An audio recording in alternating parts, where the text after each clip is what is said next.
そうですね。ここでは、はじめましてで合ってるのかな？はい、藤田ゆずです。今日からラジオやりましょう。いや、結局もう一人ぼっちでね、やることにしました。藤田ゆずのつぶつぶゆずゼリー。はい、そうですね。早速つぶつぶゆずゼリーっていう名前にしたのは、私なんかちっちゃい時に、もう今売ってないんですけど、サンキストさんのお椀型のゼリー普通のカップのゼリーでつぶつぶが入ってるやつがめっちゃ好きだったんですよ。で、それを無償に食べたくて、食べたいなと思ってる毎日なんですよ、最近。だからもうそこからなんかちょっと可愛い感じにつぶつぶゆずゼリーっていう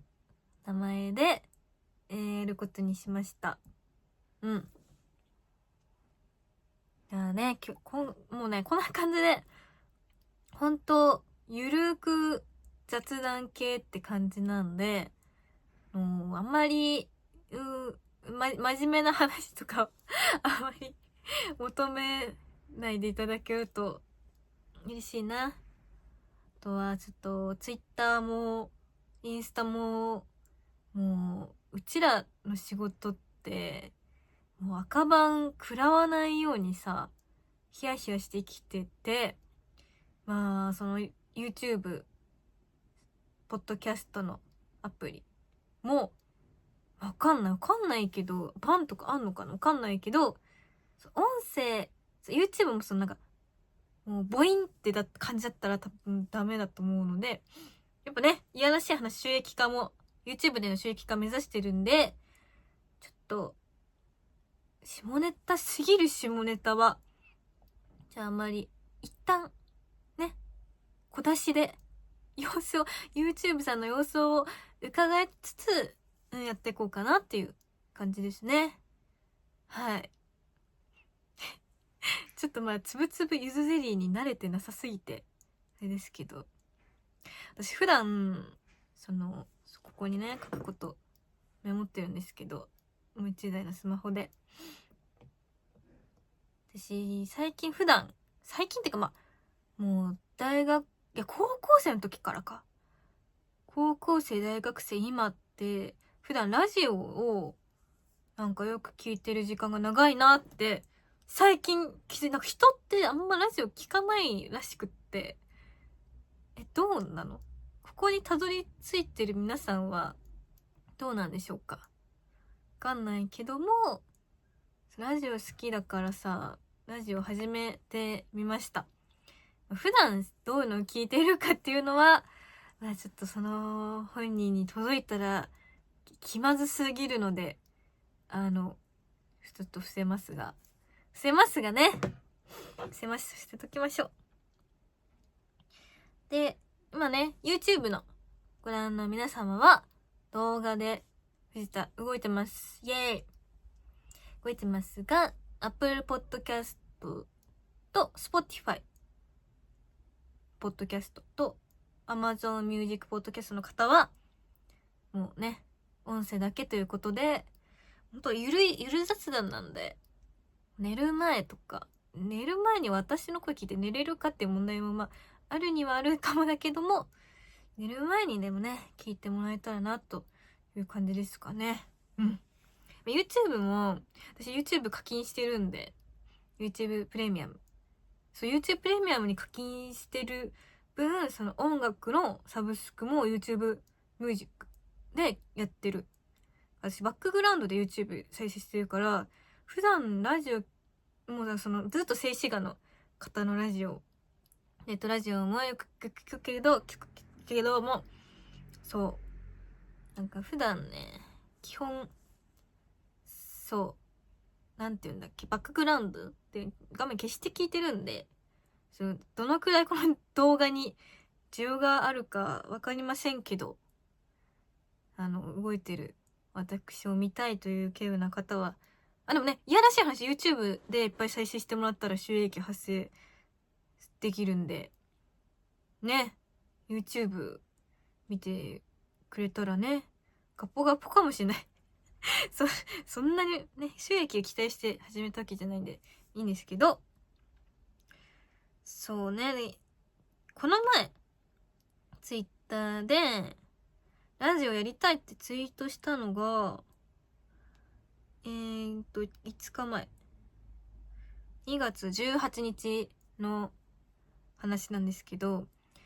今日この日2月24日、もう1週間も経ってない、もう思い立ったが吉日でね、始めましたけど、やっぱ誰かしら女優さん見つけてから、一緒にやってくれる方見つけてからやろうかなと思ったんですけど、ちょっとさすがにあまりにもいないんだろうと思って、いや、一緒に小1時間喋ってくれる人ってなかなかいないと思ったので、ちょっと、はい。まあ、だからちょっと、始めるかどうかちょっと迷ってたんですけど、先日、いつもお世話になってます。で、深田さんのイベントでちょっとね、あるきっかけがあって、今回ね、始めることにしました。うん。で、深田さんで、夢を叶えてゆぜもんっていうイベントをやってるんですけど、自分のイベントは、やっぱね、一人だと不安ってなって、いろんな女優さんをお呼びしてやってるんですけど、それでやっぱ、もう、なんていうのかな、割と、ふざけめの、ユーモア突出型、エロ少なめみたいな感じ、もう、ね、謎の企画ばっかやってるイベントなんですけど、そう、この前、自分のイベントの後に、もうね、超売れっ子だった元 AV 女優さんのね、AV って言っちゃダメなのかな、待って、どうしよう、1回目でバンになったら。前野奈々様の、そう、超売れっ子だったっていうのも失礼。もう今も売れっ子で、もうイベント、すっごい多分今もね、この前ちょっとお邪魔させていただいたんです、その前野さんのイベントに。邪魔させていただいた時も、もうお客さんもめっちゃいっぱいいて、今も第一線で活躍されてる前野さんのイベントに、自分のイベントの後だったんで、自分のイベントが昼の部で、前野さん夜、同じとこであったんで、ちょっと会場の方に許可を得て見させてもらったんですけど、もうね、一人でさ、やってるのよ。もうすごい、一人で全部とあるね、お笑い芸人さんの、伸びてるコンテンツを、オマージュして、すごい皆様、この業界の方みんな気になるようなトピックをこう取り上げて、賛否していくっていう、意見言っていくっていう、そういうイベントだったんですけど、やっぱ真面目な、そう、話題が多かったっていう日だったのもあると思うんですけど、ずっとさ、一人でさ、お話ししてらっしゃる姿が、もうかっこよすぎる。かっこいい。もうもちろんかわいいし、お綺麗なのは一旦大前提として、もうかっこよすぎて、そう、私も一人喋りで、そのレフカダさんのイベントは、お金払わないと見れなかったりさ、遠い方は配信とかでなかなか足を運んでいただく機会も少ないので、やっぱこういう世界中に発信できる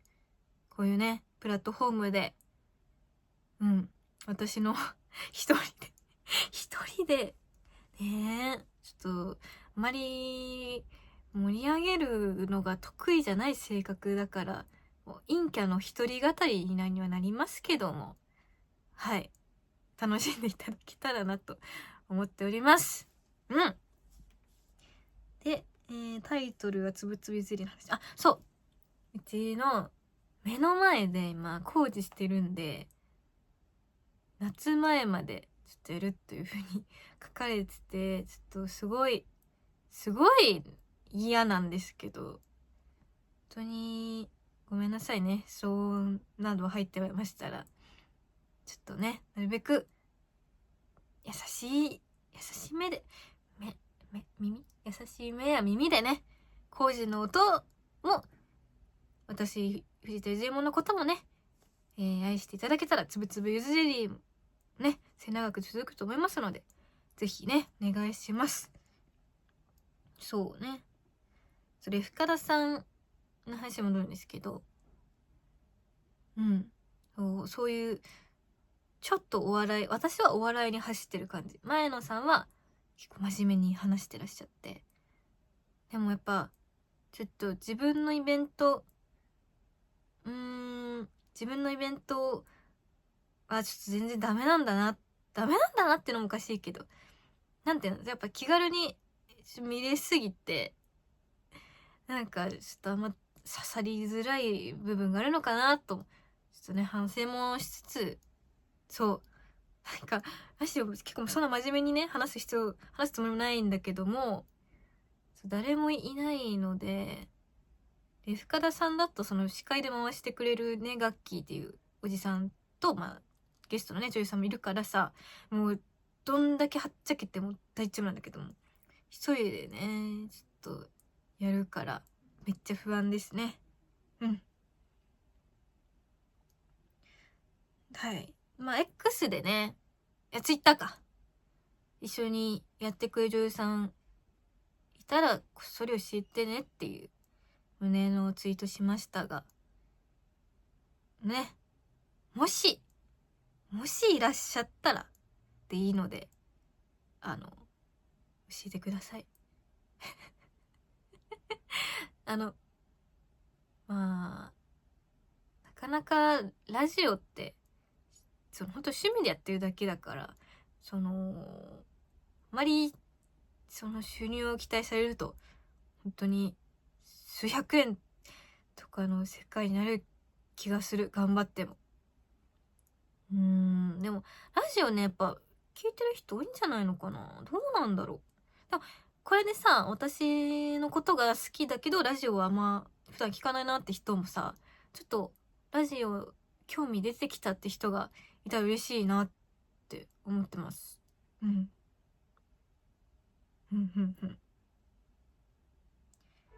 でもね、ほんと随時一緒にやってくれる女優さん募集してるので、教えてください。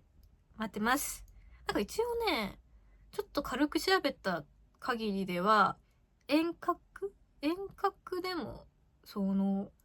お話できるっていう仕組みがあるのかないのかって感じだったから、ちょっともし、ね、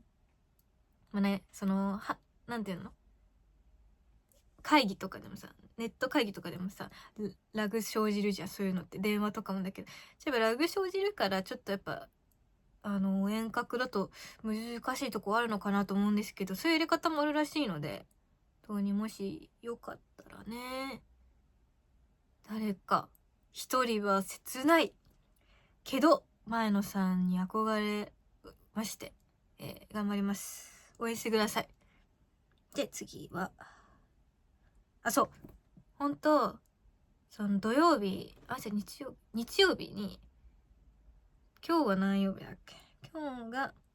火曜日、日曜日に感化されて、火曜日に撮ってるんで、ちょっと iPhone でね、今撮ってるんですけど、前使ってた iPhone で撮ってて、声が、果たしてどんな感じで録音されてるんだろうっていう。顔はもう、どうしようもできないからさ、カメラの画質とか、よく撮影使ってるようなさ、ビデオカメラ買うのもちょっと、ね、ちょっとって感じなんで、一旦、映像は、YouTube の映像はさ、iPhone でいいじゃん。いいけど、声はまあちょっとマイクを使うことで良くなるらしくて、マイクはね、私バイオリンをちょっと実は趣味でたしなんでおりまして、バイオリン用のマイク持ってるのよ。だからマイク私自分をバイオリンだと思い込んで全然ラジオ撮ろうかなってでもその録音するのに1000コードがいるっぽくて、なんかまあそれがちょっとよくわかんないので、まあちょっと今買ってます、Amazon さんで買って、届いてからやれよっていう感じかもしんないですね。まあでも思い立った時にやんないとちょっとすぐもう嫌ってなっちゃう性格だからさ、なんかね iPhone1 台でね、失礼しております。今日は一旦 iPhone で撮ってみて、で次回そのマイクをもしね届いた線で録音できたら、もうちょっとチャット GPT にもめっちゃ聞いたの。チャット GPT の画像何枚送って、でいいですかってめっちゃ聞いて、このコード買えばいいのって聞いて買ったから大丈夫と思うけど、ダメだったらもううちのチャット GPT を皆さん呪っていただければと思います。そうね。であんまりそうですね、一応今回私最近台湾、マカオ、海外にイベントにお邪魔させていただく機会も多いですから、そうで日本でのリリースイベントの際も台湾の方とか遊びに来ていらっしゃって、毎イベント絶対に一人はいらっしゃる気がします、体感。そうで韓国の方もね時々いらっしゃっていただいてて、もちろんね中国本土の方もねいらっしゃって、結構アジア圏からちょっと支持を得てきているのではっていうだからちょっとAI の自動翻訳になって恐縮なんですけど、一応字幕でその各国の言葉に対応した字幕もつけれるのかなと、撮ってる時点で調べた感じつけれるということでした。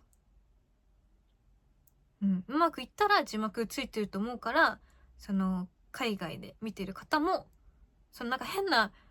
風にAI が翻訳してめっちゃなんか変なさ、なんかうんことかうんこを覚えたいうんこの話ばっかしてたらちょっと申し訳ない。 AI に代わって私が謝ります。で最近目が良くなったんですよ、実は。なんかどれぐらいの解像度で上がるのかわかんないから家の中とか映ってそう、目ん玉に。最近目のアイシール手術っていう目のちょっとここからグロい話だからそういうの苦手な方はちょっとね飛ばして聞いていただけたらと思うんですけど、ここに角膜をちょっと切って、そこにコンタクトをスッと差し込む、埋め込むっていうより差し込むが正しかったよねっていう手術をしまして、今までコンタクトの度数が-9で乱視もちょっとあったんですけど、-9で今その-9でもう言うって私小学校の時からメガネだったんだけど、もうあんまりギンギンに目をギンギンってあれね下ネタじゃないから、ギンギンに目を良い方にメガネ合わせすぎても成長期は、より近視になりやすいっていう話でね、私ずっとメガネ、コンタクトも中3でコンタクトにしたんだけど、そうずっと 1.0 に合わせてて、今回 ICL は一応その20代半ばから20代半ばまで禁止って進行してるようで、まあもちろんスマホの普及もあって、それ以上の年齢でも目は禁止進んでるんだろうけど、一旦落ち着く年ってことでICL をして、私今まで 1.0 しか見えてなかったのが 1.5 に見えるようになって、めっちゃ見え、未だにちょっとなんていうの、逆に見えてなかった 0.001 とかの世界がちょっと恋しいって言ったらなんかさ、ちょっとバッチ当たりそうだからあんま言えないけど、ちょっと恋しいくらいのもう 1.5 にもうギンギンに見えして、なんかコンタクトも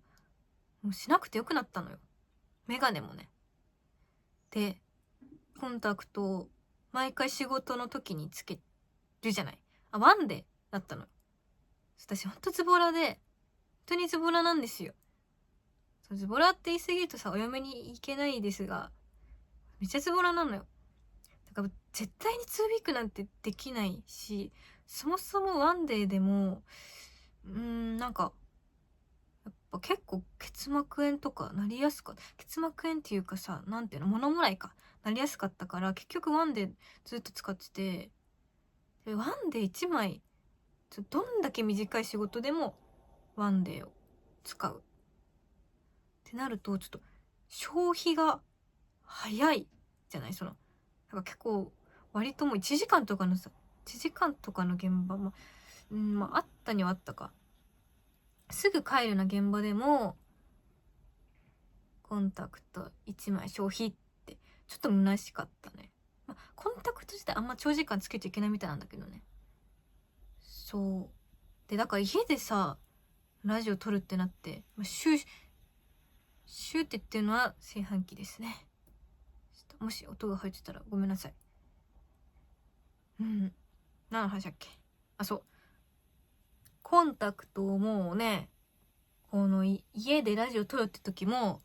つけなくていい。もうただ化粧をして、だから普通にさラジオの音源だけ撮ってあげるとかだったら、別に顔をどうでも割といけてたと思うんですけど、やっぱちょっとね YouTube にあげたいってなったら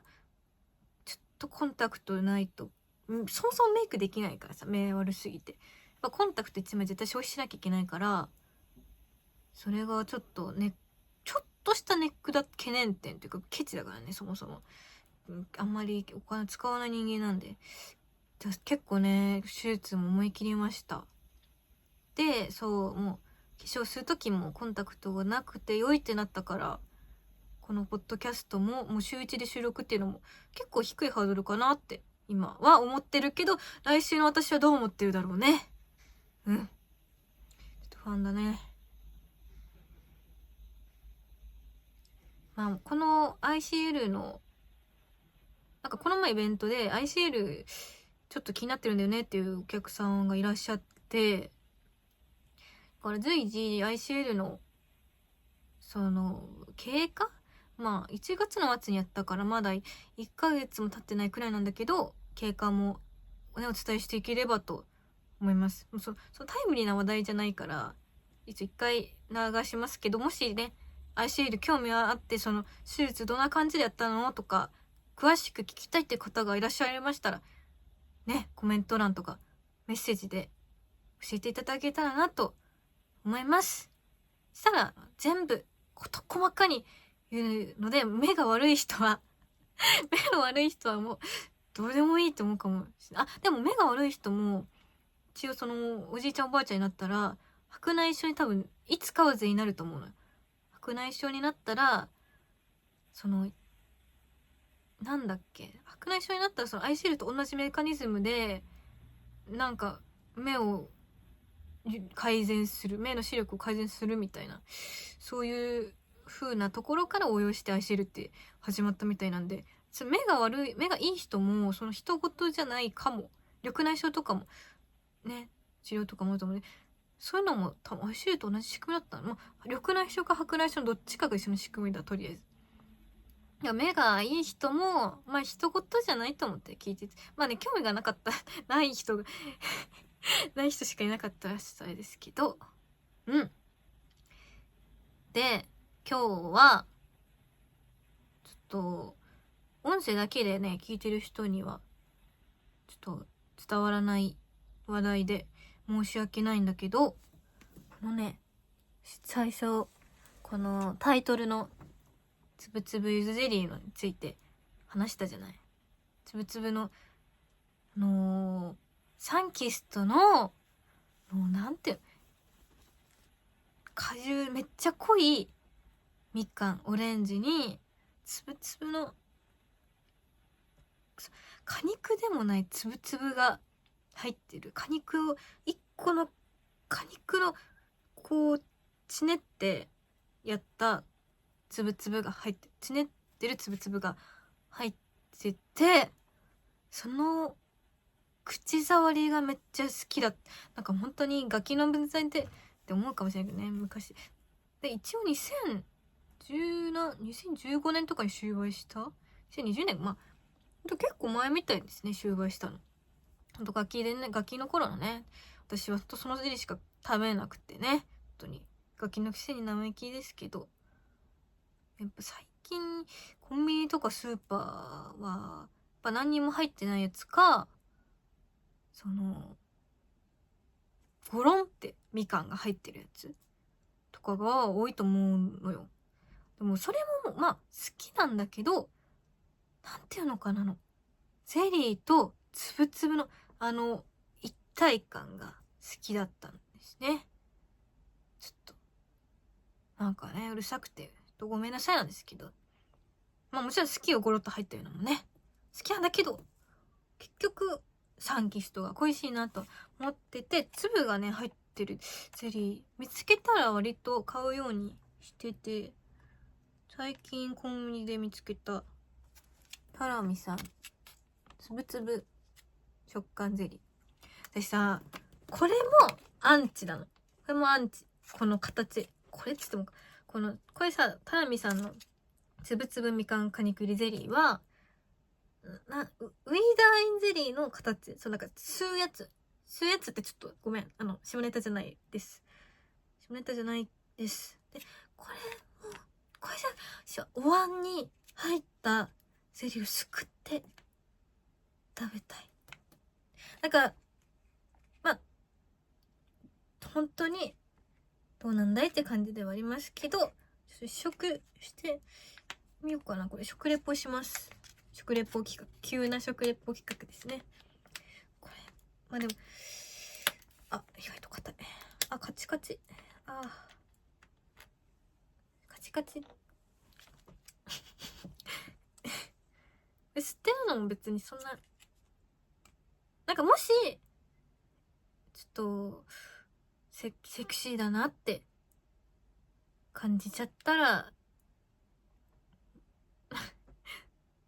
それは、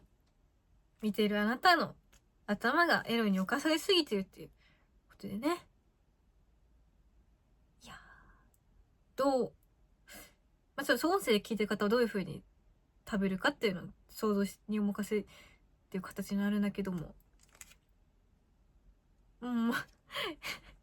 んかさ、高校生、女子高生とか中学生とかがディズニーでさ、もう、チュロスをさ、これ以上自主規制させていただきますね。それをとやかくね、SNS で言ってるじゃない、みんな。男性どもはね。ちょっとね、それに似たものを感じたい。私が皆まで言ったのが悪いね、今。じゃあ、というわけで、いただきまーす。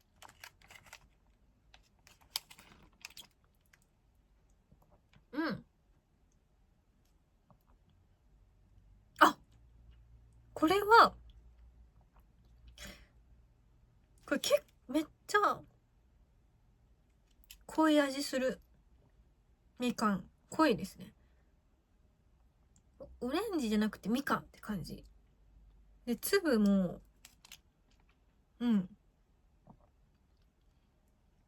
粒もさりげない粒だから、このゼリーとの一体感結構好きだね。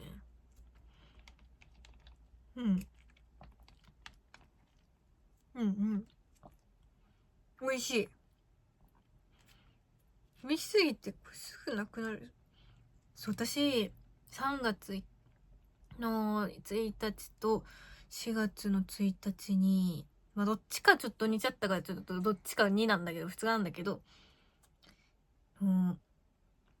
親知らず抜くんですね。上下4本生えてます。で、私4本一気に抜きたかったよ、正直。でも、もう無理ですよって言われて、だから右左って右の上下が3月、左の上下が4月って感じで、ちょっと最後どっちかはちょっと覚えてないけど、2回に分けて抜くから、そういう時にこれめっちゃ重宝しそう。これ親知らず抜いた時にいただこうかな。美味しい。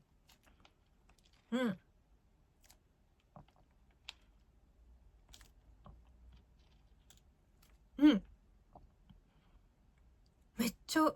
美味しいけど、このゼリーのそのお椀に入ったビジュアルが見たいの。私清涼感求めてるから、これも可愛いパッケージなんだけど、お椀に入ったゼリーのプランっていうのをスプーンですくって、これが好きなんだよな。美味しいですよ。しかも87キロカロリー。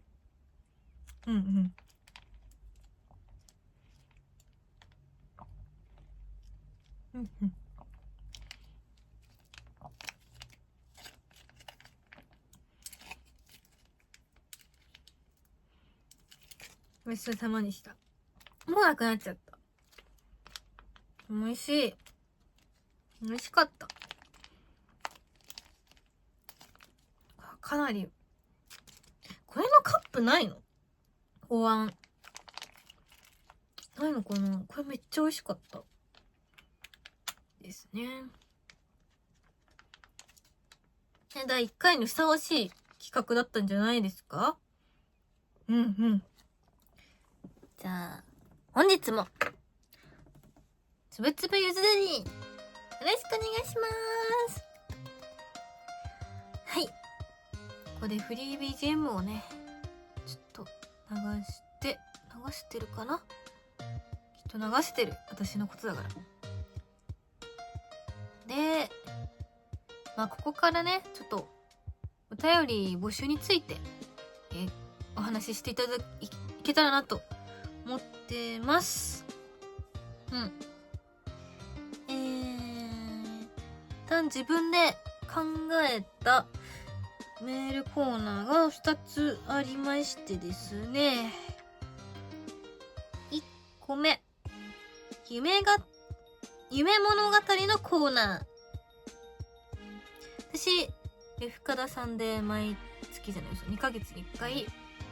夢を叶えてゆぜもんというタイトルの冠イベントをやっておりまして、それにちょっと付随して夢物語のコーナーをラジオではしていけたらなと思います。こちらはあなたが寝ている間に見た面白い、不思議など誰かに共有した夢を教えてください。その見る夢じゃなくても違う方の意味で叶えたい夢、叶えたかった夢のお話も教えてください。もうだから見る夢でも叶える夢でももうどっちでもいいので、何でもいいので、夢にまつわる面白いかったり、感動する話でも不思議な話でも何でもいいので、ぜひ私やリスナーの皆様に共有してください。で見る方の夢叶えるたい夢、両方とも送りたいよっていう人がいたら、これ一応そのメールは Google フォームにて募集します。で、その両方見る夢叶えたい夢両方書きたいなって人は、できればフォームを分けて2個のお便りって感じでやってくれると、こっちも分かりやすくてとてもありがたいので、分けていただけると嬉しいです。2つ目の考えたコーナーは喜怒哀楽他のコーナー。パチパチパチパチ。喜怒哀楽他っていうのは他人の他ですね。やっぱ人間の感情って喜怒哀楽の4つで分類できないじゃない。喜怒哀楽以外のいろんな感情の方が多分割合的には多いのかな。どうなんだろう。喜怒哀楽どの感情がね一番感情を占める中で大きいのかな。そこもねちょっとメールを毎週読むことでちょっと統計取っていけたらなと思うんですけど、あなたの身に起こった喜怒哀楽他の強く感情が動いた出来事についてメールを募集します。で、この喜怒哀楽について3つね、自分なりに書きやすいかなと思ったテーマを考えたんだけども、1つ目が喜怒哀楽どの感情かはっきりしている場合はその旨を教えてください。めっちゃ悲しかったなとか、これめっちゃ喜ばしかったな、めっちゃイラッとしたんだけどとか、そういう本当に感情が動きまくりすぎて誰かに話したいとか、そういうちょっと面白い話題があったら、悲しい話題もあるねどういう感情がはっきりしてるものがあったらその旨を、メールに書いて教えてください。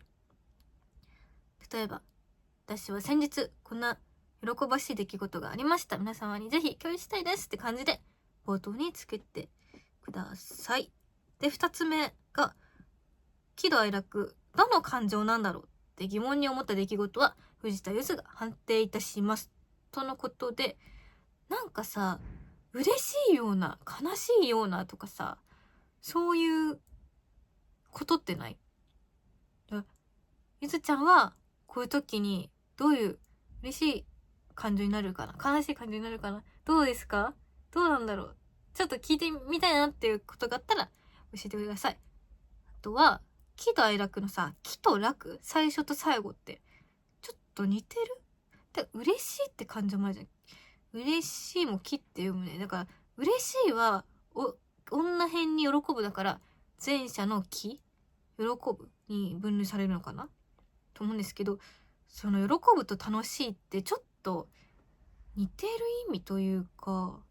だからどれってどっちでしょうみたいな判定もお待ちしてます。で、3つ目は喜怒哀楽に分類されないその他大部分の感情、例えばちょいエロ、エモい、切ない、悔しい、キュンキュンするなどなど、この感情を私は知りたくてこのコーナーを設けました。もちろんね、その喜怒哀楽もいいんだけど、その他の感情をの出来事ね、みんなの出来事知りたいな、みんなの私はさ、やっぱみんなファンの方からやっぱ一方的にさ、こういう作品出てるとか、イベントに出たらこういう人柄なんだとか、なんか結構一方的にみんなに知られてる感あるので、みんなのその近況だったり昔起こった出来事とかそういうのをね知れたらいいなと思ってます。あとはね、またはどこにまたはそのどこにも属さない感情、名前を付けたい感情の出来事があったらそれもね一緒に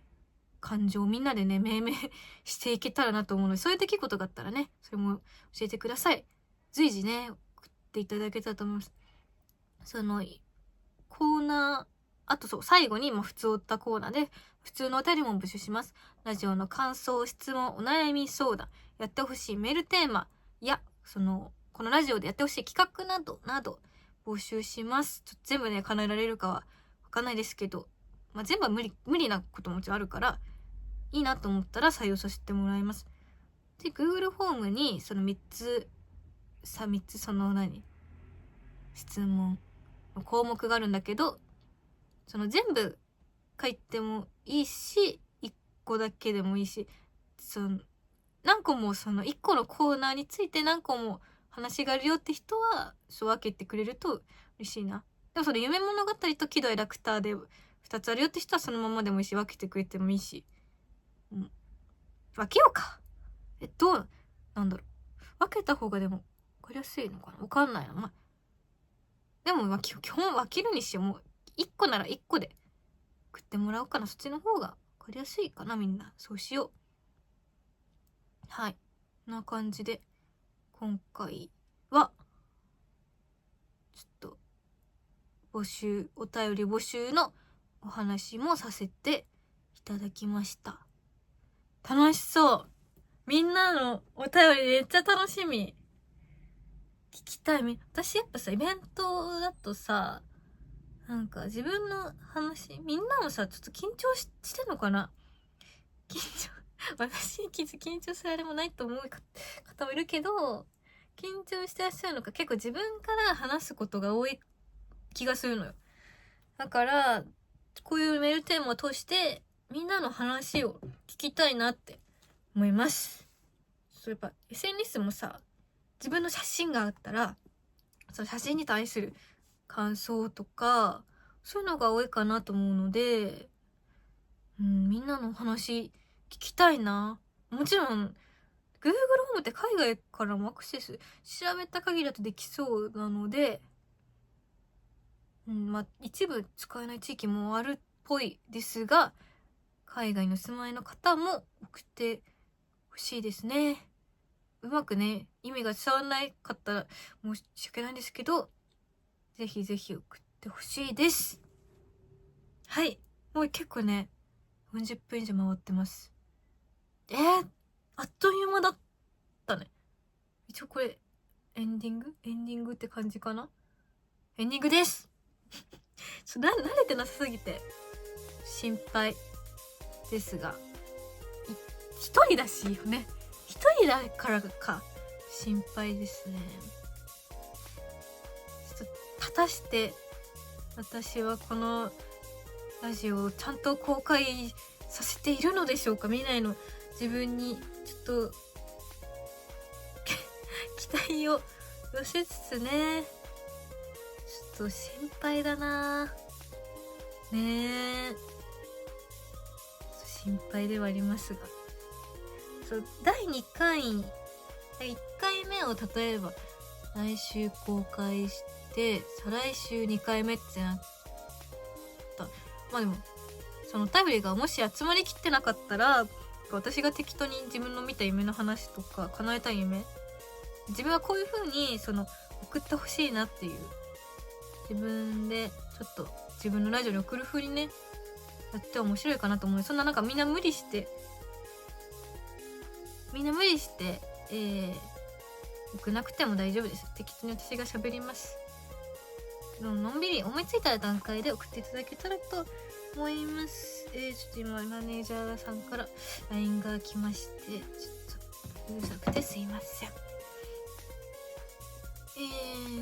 本当にマネージャーですね。3月の1日に KMP でエルワークスさんのイベントに出演いたします。それについての連絡ですね。はい、それについての連絡です。これいつ公開になってるかからもそのイベント終わってるかもわからないね。わかんないですね。その前の日は大阪に始発出て終電で帰るくらいの勢いなんで大変な週末ですね。大変だ。みんな応援しててね。いつ上がってるんだろうこのラジオ。今週中にあげるのかな。一回あれだ、サムネも作んなきゃいけないし、そのアップロードの仕方もちょっとまだ謎な部分も多いし、それ編集しなきゃいけないし、ちょっとなんかそう文句みたいになった文句みたいにやること多いよってなっちゃってあれだけど、あとねBGM も探して、やることいっぱいだラジオ。でも一回始めちゃえばさ、結構楽っちゃ楽なのかな。楽しそうではありますね。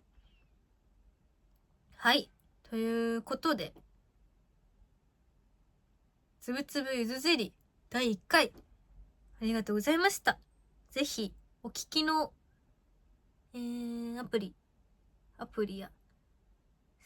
サイト、Apple Podcast も確かウェブ版でも聞けた気がする。お聞きの、媒体で高評価、チャンネル登録 YouTube にしかない機能かもわかりませんけど、チャンネル登録、高評価、コメントどしどしお待ちしております。で X でもね、感想ツイートぜひお願いします。 Twitter でもお願いします。でハッシュタグはもうつぶつぶゆずゼリーでお願いします。つぶつぶゆずまでひらがな、ゼリーがカタカナです。はい、どうだったかな。不安だけど、でもまあゆるくね喋ってきたらと思います。私も次回の更新自分でも楽しみにしてますので、またお会いできたらなと思います。ありがとうございました。バイバーイ。